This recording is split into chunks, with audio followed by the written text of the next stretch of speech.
Vice President Harris. Well, there she goes again. It's a lie. I'm not saying that, and there's no reason to say that, because we got what everybody wanted. Democrats, Republicans, and everybody else, and every legal scholar wanted it to be brought back into the states, and the states are voting. And it may take a little time, but for 52 years, this issue has torn our country apart, and they.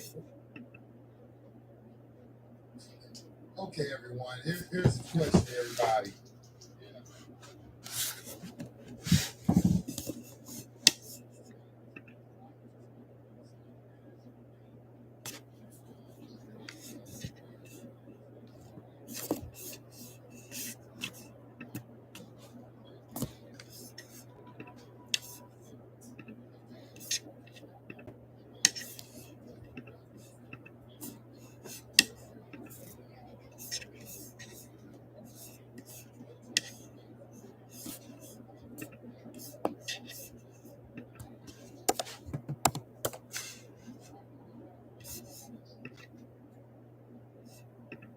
At SimpliSafe, we build advanced security sensors and cameras for your whole.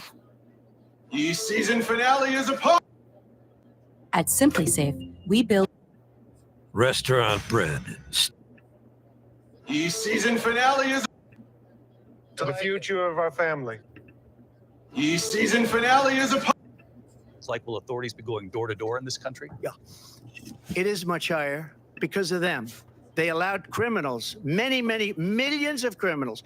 They allowed terrorists. They allowed common street criminals. They allowed people to come in, drug dealers, to come into our country. And they're now in the United States and told by their countries like Venezuela, don't ever come back or we're going to kill you. Do you know that crime in Venezuela and crime in countries all over the world is way down?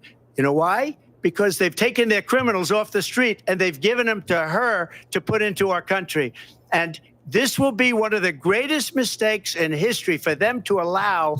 And I think they probably did it because they think they're going to get votes, but it's not worth it because they're destroying the fabric of our country by what they've done. There's never been anything done like this at all. They've destroyed the fabric of our country. Millions of people let in, and all over the world, crime is down all over the world except here. Crime here is up and through the roof. Despite their fraudulent statements that they made, crime in this country is through the roof. And we have a new form of crime. It's called migrant crime. And it's happening at levels that nobody thought possible. President Trump, as you know, the FBI says overall violent crime is actually coming down in this country. But Vice Excuse me, President the Harris, FBI they were defrauding statements. They didn't include the worst cities. They didn't include the cities with the worst crime. It was a fraud, just like their number of 818,000 jobs that they said they created turned out to be a fraud. President Trump, thank you. I'll let you respond, Vice President Harris. Well, I think this is so rich coming from someone who has been prosecuted for national security crimes, economic crimes, election interference, has been found liable for sexual assault, and his next big court appearance is in November at his own criminal sentencing. And let's be clear where each person stands on the issue of what is important about respect for the rule of law and respect for law enforcement. The former vice president called for defunding federal law enforcement, 45,000 agents, get this, on the day after he was arraigned on 34 felony counts.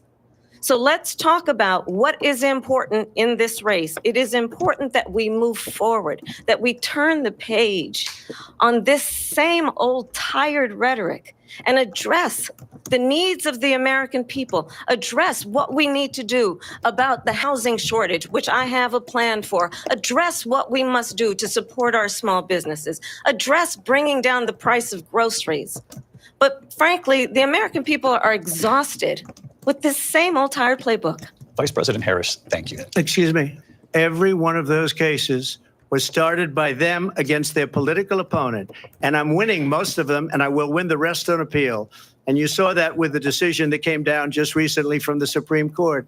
I'm winning most of them. But those are cases, it's called weaponization. Never happened in this country. They weaponized the Justice Department. Every one of those cases was involved with the DOJ, from Atlanta and Fani Willis to the Attorney General of New York and the DA in New York. Every one of those cases. And then they say, oh, he's a criminal. They're the ones that made them go after me. By the way, Joe Biden was found essentially guilty on the documents case. And what happened in my documents case? They said, oh, that's the toughest of them all. A complete